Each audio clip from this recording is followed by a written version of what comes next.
So I was speaking to a friend the other day, right? And I was telling him of one of my desires, one of the things that I wanted to do in life, as I get older. And I'm not gonna say what that desire is right here for obvious reasons. But when I finished telling him of this desire, he looked at me and he said to me, people aren't gonna accept that, right? That's something that isn't socially acceptable, in society, and people are gonna look at you sideways. And I stopped for a minute and I thought for a second, and then I said to him, this is my life, right? This is my decision, and this is how I choose to live my life. I don't choose to live my life for the appeasement of other people. I don't choose to live my life to be accepted by other people, because this is my desire. And see, a lot of us, we go through life with the mindset of trying to please people, of trying to appease people, of trying to fit in what is considered the norm in society, and trying to seek validation from our circle of influence. Now, when I say circle of influence, this could be your family, it could be your friends, it could be the people that are just generally around you, right? And when we do this, we place our own desires to the side. We place our own wishes to the side. And what we fail to realize that in life, it is not about how you look to the outside world. It is about how you feel in the inside world. And if you're always worried about what other people think of you, and you're always worried about if you're going to be accepted by people, accepted by society, accepted by your family, accepted by your friends, when you choose to live the life that you want to live, you're never truly going to find happiness and fulfillment in life.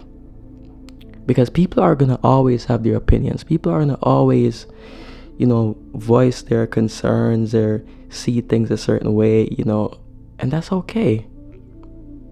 Because everyone sees life through their own perceptions. And no matter what you choose in life, there's always going to be someone that's not happy with it. And so you're always going to try to flip-flop to please people. But when are you going to start pleasing yourself?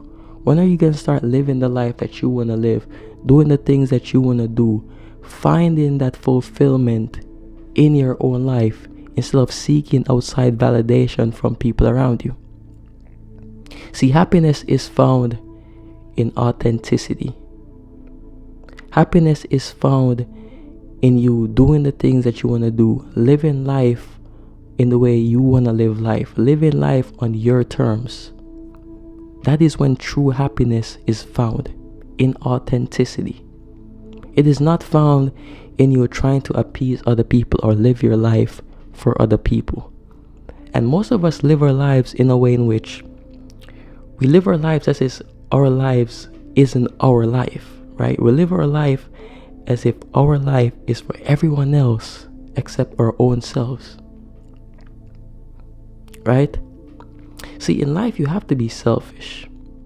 You have to go through life with, a sense of selfishness.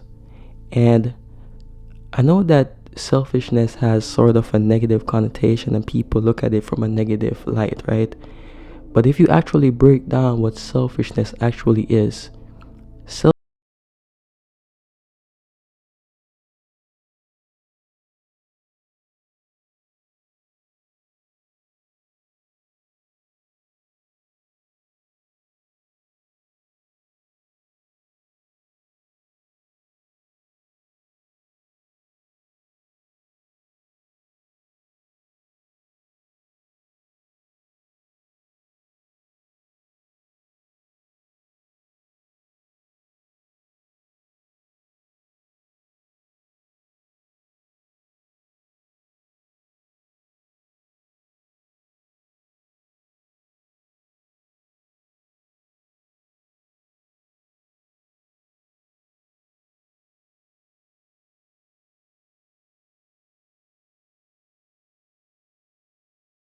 when we walk our own individual paths and we do the things that we want to do, that could be our career, the life that we want to live, all those things, those things are your gift to the world. Those things are the things that you can give back to the world. Those are the things that you can contribute to society.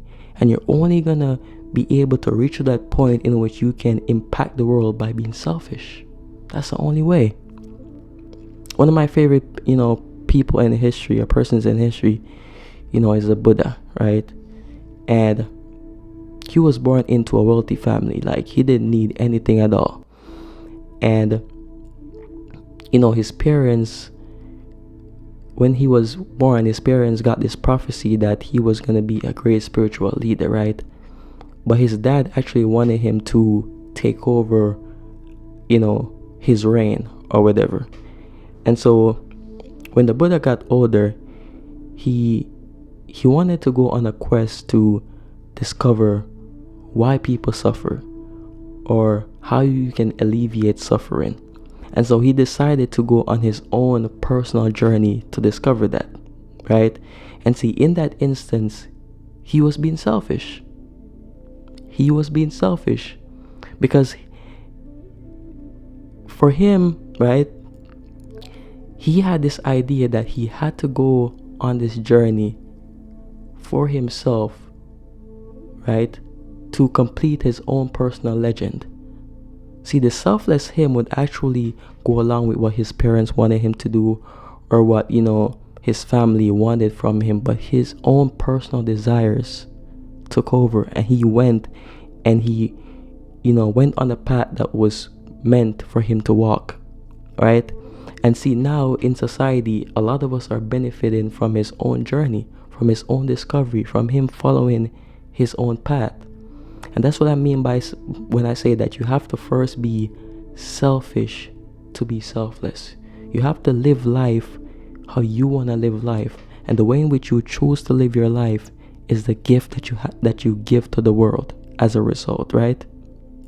And see, my biggest fear in life is being 60, 70, 80 years old, looking back at my life and wondering what if. What if I had chased or pursued my own desires? What if I lived the life that I wanted to live instead of living a life to appease other people, appease my family, appease my friends, appease society, just simply go along with what society wants me to be? What if I had been me? What if I had stayed true to myself and lived life on my terms? But the thing about it is, right, as long as you have life, you can begin to live life how you want to live life. It's never too late. As long as you have breath in your body and you're breathing and you're alive and you have a pulse, you can begin to live life on your terms. It's never too late.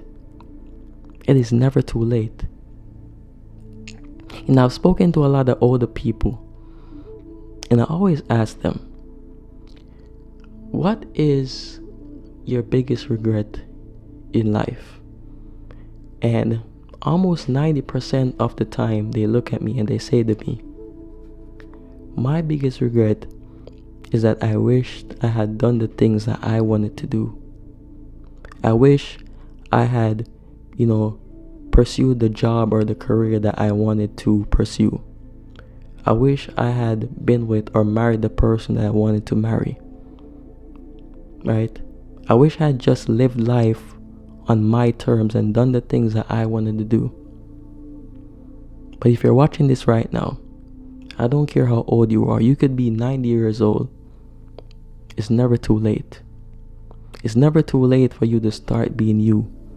It's never too late for you to start living the life that you always wanted to live.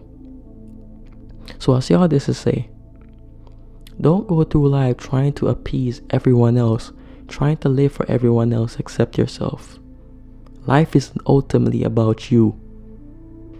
Life is about you living, and being authentic to yourself, doing the things that you want to do. That is ultimately what life is about. That's what you're here for. That's what we're all here for. We're all here to cultivate the life that we want to cultivate. And in doing so, we give back to the world. and we make the world a better place. Everyone is not meant to be in a box. Everyone is not meant to be the same, because diversity is what drives society. Diversity is what drives the world. Diversity is what makes the world such a beautiful place, right? The fact that life is ambiguous, meaning there's no correct way to live your life, is what makes life so profound. To start living life for you, start being you, be true to yourself, be true to your desires and your wishes, and the people that are for you will accept you for living life on your terms. So thank you guys for watching. Peace and blessings.